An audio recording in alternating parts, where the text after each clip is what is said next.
got some. I mean, CNN is calling this breaking news. In Kamala Harris's book, oh, yeah. Apparently she says it was reckless to let Joe Biden make the re-election decision on his own. That would imply that she realized there was a problem. That would also imply that Joe Biden could make a decision by himself. Well, I think to Joan's point, and she's absolutely right, and I don't know if she's sort of looking back on it now with a different perspective, which I don't believe. I believe she knew that Joe Biden was suffering, mentally for a couple of years. I mean, she knew that that he was having issues with his mind. It was obvious to everybody. Come on, man. So to me, I think that for Kamala Harris, I think this, and she is also apparently slamming Biden's inner circle. Wasn't she part of his inner circle? The right hand. I mean, the inner circle. Yes. She's about as inner as you can get. Yeah. So I don't know. She's slamming Biden's inner circle in the new book. I don't know. Are anybody going to buy this book? I don't see how anybody's going to buy this book. In the money laundering, as Chris Hahn has alluded to several times, in the money laundering scheme, the book will be purchased. It'll get great ratings, even though it sucks and is meant for 3rd to 7th grade reading levels. Just like Hunter's Art.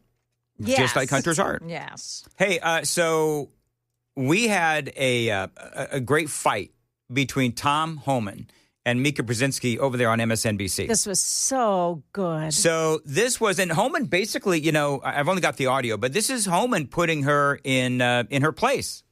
I'd love some transparency as to why a lot of these people have been disappeared. You say you have data. We would love to see it. The American people should see this data. Well, here's the rhetoric again, right? You just meant disappeared. That was a ridiculous thing to say. Why? Because ICE is doing the same thing we've done for decades. But because of the last 4 years, ICE wasn't allowed to enforce the law. ICE was told to sit back, and you can't arrest an illegal alien for simply being here legally. You got to wait till they commit a serious crime and get convicted of that crime. That's what Secretary Mayorkas' instructions were. And that's why you saw there's so much crime in this country coming from the illegal alien population, because there's no law enforcement. But we're doing the same thing right now that we did when I started back in 1984. Yep. ICE agents are enforcing the laws enacted by Congress. They're appropriated funding to enforce these laws. If you don't like what ICE is doing, then go protest Congress. However, to say we disappear people, no. We're arresting people that are in the country illegally and are a public safety threat. We know exactly who we're going to arrest when we go look for them. We have a case file in front of us. We have all those facts. This is not disappearing people. This is a planned, targeted enforcement operation that we're doing. I mean, is this term disappeared? Have they ever used this before? Like, I've never heard this term before this current, ICE going into these various cities. Oh, they're disappearing MS-13 gang members. Oh, the horror. You know what I mean? Like, I don't know. Sam or Joan, have you ever heard this phrase disappearing before? I haven't. Nope. No. Just like it's part of the word shift. Yeah. Disappearing, unalived.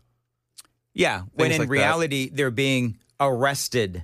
They're illegal and they've done bad things, and they're sending them off to, basically they're enforcing immigration policy is what they're doing. So if Mika and the rest of the left, they want to call this disappearing, well, that's all fine, well, and good. But the reality is far more of the American people believe that we do need mass deportation than are against it. And obviously, and I don't want to sound like a cliche at this point, but the American people voted Donald Trump into office to do exactly what he's doing. But Tom Homan, because that audio, and Joan, you had heard that audio before.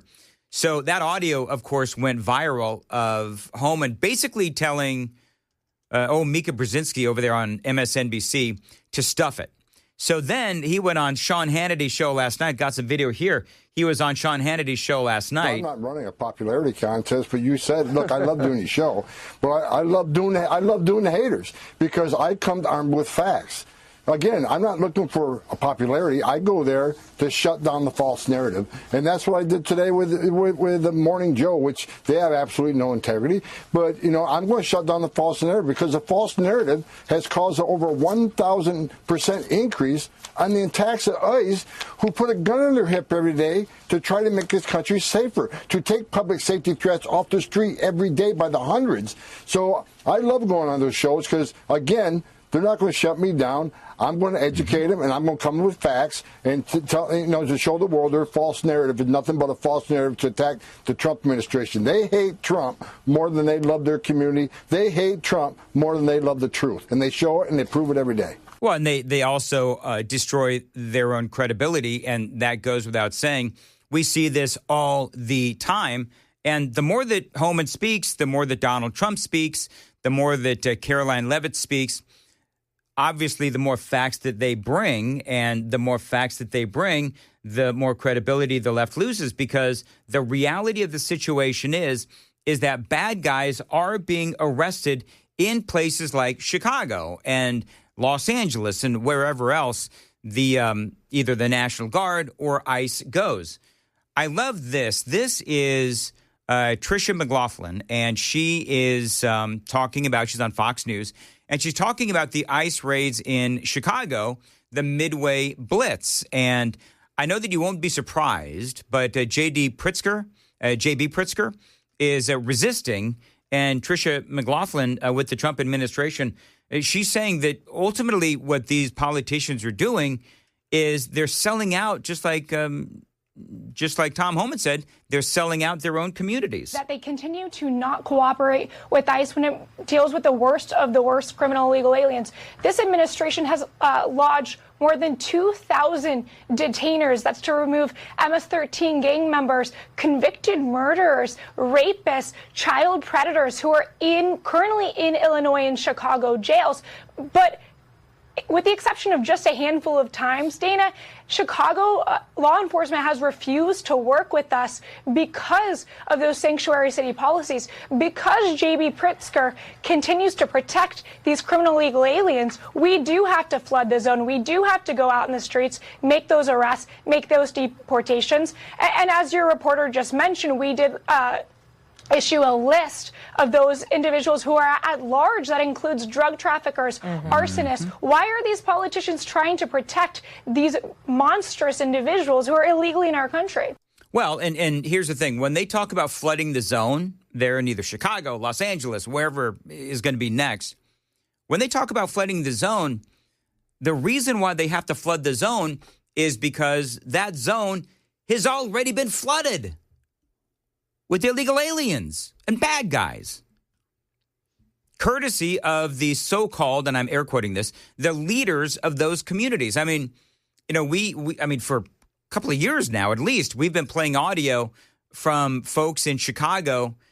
I think the group is called Flip Chicago Red. I think that's what it is, where they get up and they're yelling at the alderman. They're yelling at Let's Go Brandon Johnson. They're yelling at the mayor Johnson, and they're just telling them that Chicago is in bankruptcy. I don't think they're actually in bankruptcy, but they've lost like millions or billions of dollars, and they've been talking about raising taxes.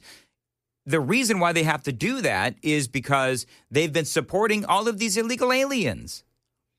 So even if, and I'm gonna say this, even if, because we talk about the bad guys that are illegal aliens, right? As Tricia McLaughlin just said, where we're talking about rapists and, robbers and murderers and the whole thing. But even if we're just talking about the folks that come here illegally, but they don't break any other crimes, that is still resources that are going towards supporting their sanctuary city policies and sanctuary state policies there in Chicago and Illinois, respectively. And that takes away from the community. And you know what? the community's getting really ticked off. I've got a great example coming up next. You were telling me off the air, Sam. So the total debt for the city of Chicago has increased 30-something%? 32.8% over a 9-year period, a $7.2 billion increase. Their total debt as of 2023 was $29.2 billion. And they're talking about having to raise I think it was the property taxes in Illinois, in Chicago. And the reason why people are so upset, and listen, I mean, not to make this racial, because it's not, but you got a whole bunch of black folks out there in Chicago who are really, really angry for a couple of different reasons. Number one is because you do have these neighborhoods that are being taken over by illegal immigration, in some cases by gang members committing other violent crimes, but also because a lot of those resources that in the past would help their community, they're going to support illegal immigration and sanctuary city policies. They have the second highest debt burden per taxpayer among major U.S. cities. Taxpayers would be responsible for tens of thousands of dollars per person. And let's also not forget how corrupt Chicago is as well. We talked about that as well. The reason why Let's Go Brandon Johnson, I explained this last week, the reason why Let's Go Brandon Johnson is like, oh, no, we need government funding for, affordable housing. That's how they funnel the money. And their housing departments out there in Chicago, their affordable housing agencies and the Chicago government in general is incredibly corrupt. And that's one of their ways they launder money is in Chicago. They send it through the affordable housing. We talked about that the other day. So now there is, I've got a piece of a video where there's a woman, I don't know where she's from, but she's talking about how she is horrified at the resources that is going to some of these illegal aliens. This was, I picked up on this, I think it was yesterday after I got off the show, and she's really upset at how much the Venezuelans in Chicago are getting. No, $15,000 in food stamps and $5,000 in cash money. All right, so in case, because the audio is not great, you folks on Super Talk TV can see it, but they're getting $15,000 in food stamps, $5,000, she says, in cash money. 6 months free rent, but this was the first time I heard about it. Now that I've heard it's 2 years free rent. So 6 months in free rent. And she also says, I've also heard that they get 2 years of free rent. Oh, my gosh. Just for being an illegal alien. Chicago has spent roughly $600 to $638 million on services for migrants just from 2022 to this year. Over $500 million on illegal immigrants. Yet they think that in this 3 years. And they think this is okay. They think this is okay. Getting Section 8 first prioritized before the citizens. Wow. They get away with everything. By my house, a car passed by.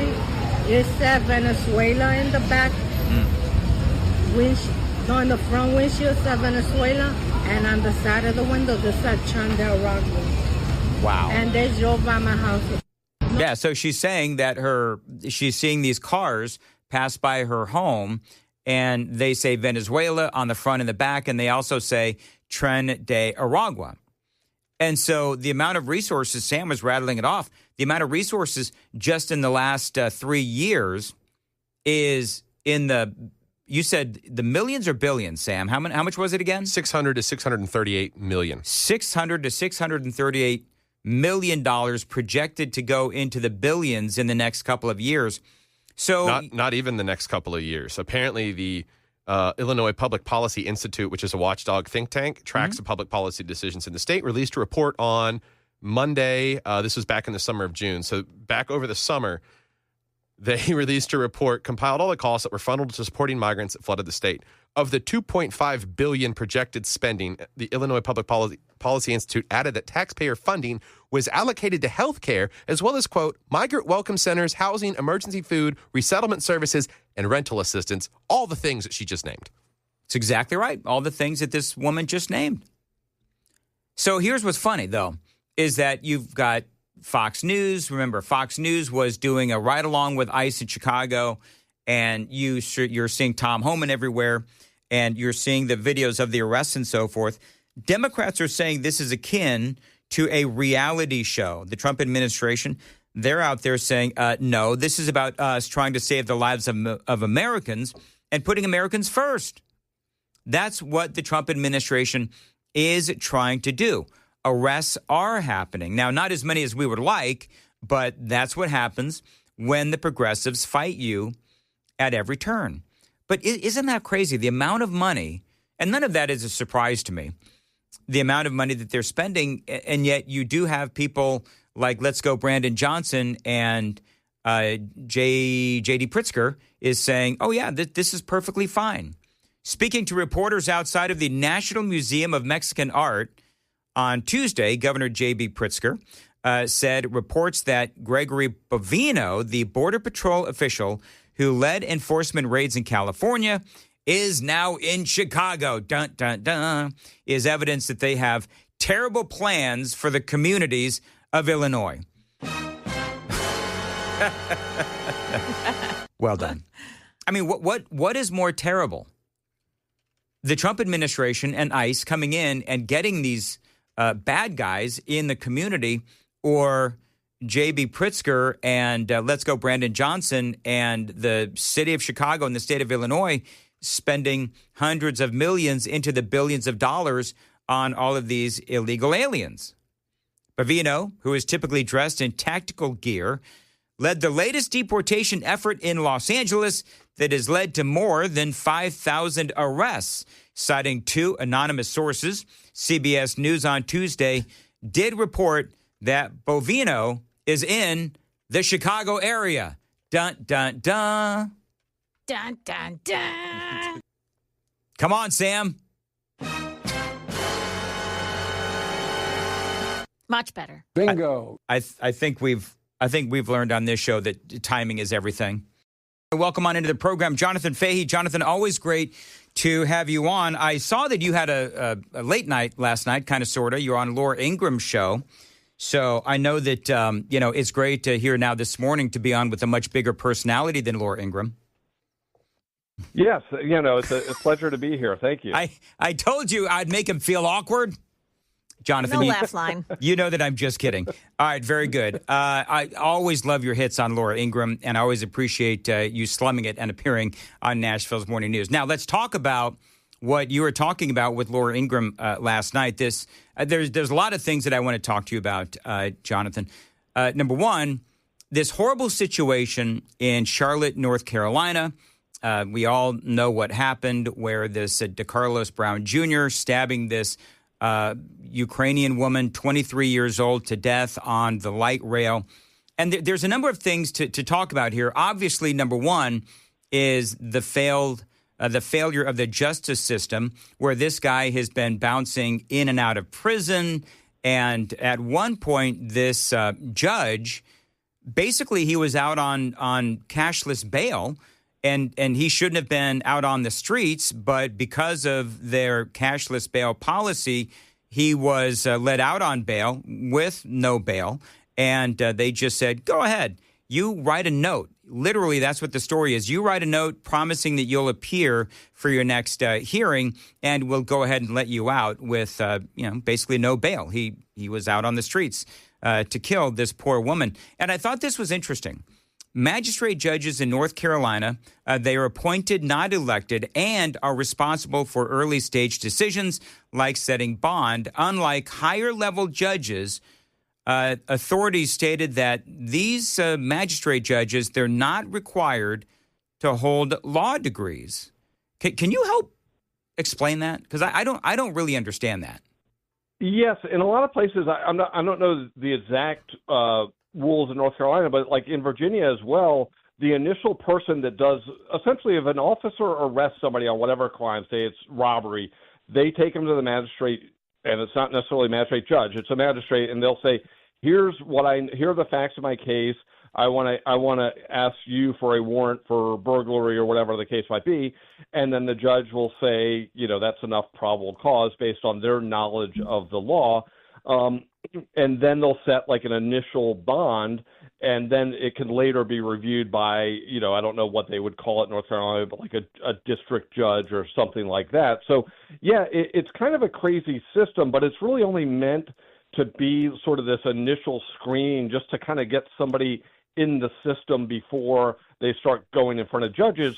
So what makes this kind of I would say outrageous or needs to be reformed is you almost don't think a magistrate judge should be given a whole lot of discretion in terms of letting someone out. It seems like if it's a serious crime or you have a bad record, they should just stay in jail until they could get in front of an appointed judge and somebody that has a law degree to do a thorough evaluation. Because if they're kicking somebody out on the street, they could have, they put everyone else in danger.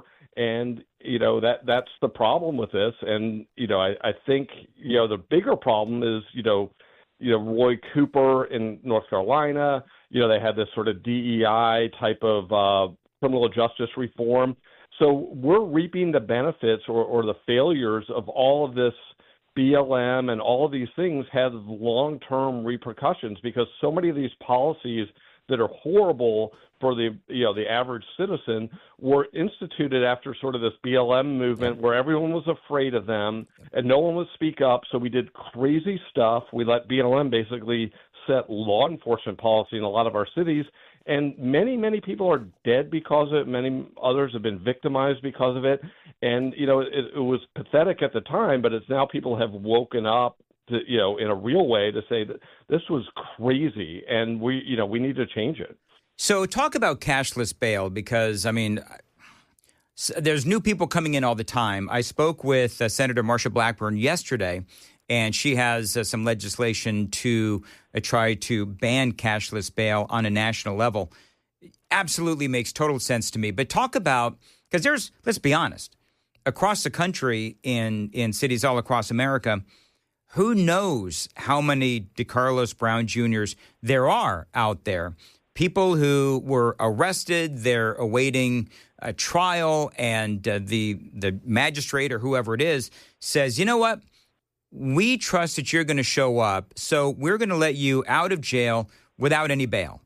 And ultimately, what that does is you're letting a lot of people out of jail that really should be in jail, and it's leading to senseless murders and deaths. Yeah, you're exactly right. And you see, I think it was something I saw on Twitter, like a quote from the former D.C. police chief that said every murderer that they arrest on average had 11 prior arrests. So this dude had 14. So it's insane that it's like, okay, we know basically the pool of people who are likely to commit the serious crime because we've already arrested them. But yeah, cashless bail is essentially the cash bail system is essentially you get locked up, they set a bail, say $50,000. You either have to put up the money, have a family member put up the money, or hire a bondsman. And people it's interesting because people that actually know the criminals and don't want to put up the money, it says a lot about them. Or if a bondsman's not willing to put up the money, because you pay a bondsman usually like 10%, and then they put up the rest.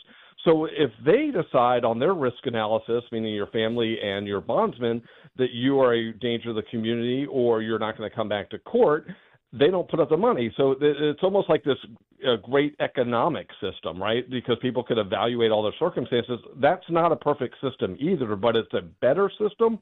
And the thing is, it's like, everyone talks about, will they come back to court? That's number one. But the other factor judges are supposed to look at is danger to the community when somebody's out. So you look at, are they a risk of flight or non-appearance, one, and are they a danger to the community? And you think of Mr. Brown was a danger to the community, and there's lots of people like that out there. And if you have I think he has a prior robbery conviction with a firearm and, other things. So if this guy gets locked up, he should just be held until his trial. And, some on the left complain about that because they're like, well, he hasn't been convicted yet, but the priority should be community safety, and it's just so shameful that like this incident yesterday was, or not, a couple of days ago, was preventable.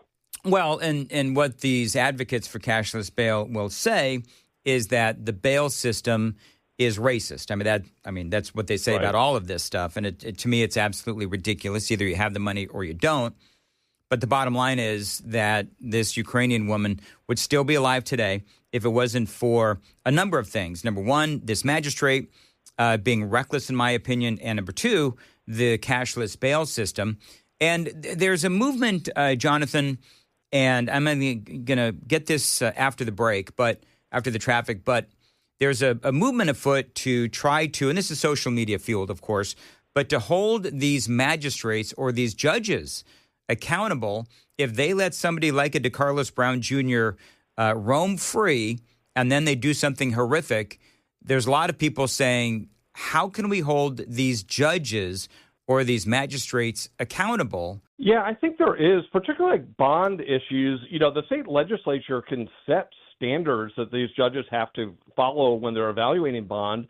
And, they are judges and they should be viewed on or evaluated on how good their judgment is. So if they're continually letting bad people out that let people, that harm the community or even do it once with somebody like this bad, they should be held accountable. That shows they don't have good judgment and that's their job, right? So it does seem like, there are things like impeachment. There are things like, some states, they have terms of appointment, say in Virginia, it's like either 6 years or 8 years, but typically people get reappointed if they don't do something egregious. They could make the standards for being reappointed harder by saying we want to evaluate your bond record and you need to be able to show you have a blank amount of recidivism or bond crimes or things like that.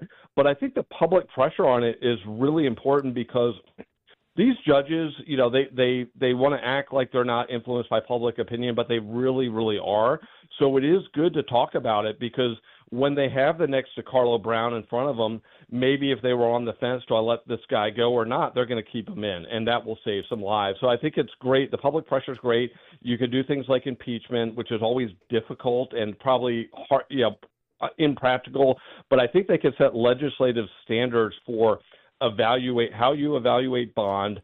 They should make particular findings, and have to consider certain criteria. And the other things that legislators can do, they can make things like certain crimes you don't get bond or presumptively don't get bond, and somebody would have to prove that they overcome a presumption, and those types of things are pretty effective too. So if you are charged with A, B, or C, the law will say you don't get bond unless you could show something extraordinary that requires bond. And so there are definitely things that can be done, and it won't prevent everything, but it can prevent. And the sad, I guess, I don't know, good or bad thing, but you never know how many crimes you prevent with good laws and good policies, but you definitely can prevent some of these types of things. All right. So Donald Trump said yesterday that he is speaking with a governor and there will be another surge in an American city outside of Washington, D.C. Via the National Guard. So do you have any predictions as to what city that might be? We know that in Los Angeles, the Supreme Court now has said that Donald Trump can go in. And that is what's happening not only in Los Angeles as far as ICE goes and so forth, but we also know that he's got a surge going on in Boston. We know that it's going on in Chicago. What do you think is next? I think they're going to really prioritize the cities that are most lenient and most sanctuary city state-ish. So it could be like Portland, Oregon, places like that. Mm-hmm. I'm curious who the governor is. I could say it's maybe a Gretchen Whitmer or somebody like that. But it does seem to be, this is so effective because to target these sanctuary cities, you may not change, Mayor Wu is basically getting a career out of this. So she's not going to change, right? She's elevated. No one would have known who she was. But there are other sanctuary cities that maybe don't have the resources and the will. And there actually are some mayors that actually care about their own citizens and their own safety. So I think this is really effective, not only in the sanctuary cities, but other ones that might be on the fence. But it's going to be very good. Chicago will be safer. The citizens will be safer. Pritzker will try to make a fool of himself. So will Brandon Johnson, because that will help them within the Democratic Party. But ultimately, people are going home, and the sanctuary cities are not going to be able to prevail and set their own immigration policy. You think, you've got all of this carnage because of, and this is the last question, you got all this carnage going on across America. You've got, the the people that are being murdered by these guys that should be in prison or jail. You have that. You have all of the things going on with illegal immigration. Americans are being killed by illegal aliens. We just had yet another car accident that killed a woman. I forget what state it was in, but that was just reported earlier this week. So you've got all of this carnage and all of these stories, not to mention we're talking about Chicago earlier in the broadcast, where they've spent over $600 million over the last few years supporting illegal immigration. I don't understand what it is that the American people don't understand about these policies. I don't know if we'll see a change in the midterm elections as the American people in these cities realize what their Democrat leaders are doing to their communities. Do you ever see anything changing within the constituency of the Democrat Party where they suddenly have a light bulb go off and they're like, yeah, what are we doing and why are we doing this? Not in the short term, because it does seem like the light bulb should have gone off after the last election, and it seems like they went the other direction on the illegal immigration issue, and they are full on open borders. So I think the only way to elevate yourself within the Democratic Party these days is to be full on open borders amnesty. But I do think you're onto something with the 2026 congressional elections. If the Republicans make crime the issue, illegal immigration the issue, and start winning, maybe some margin, in the middle congressional seats that were Democrat seats, I think that could change the narrative.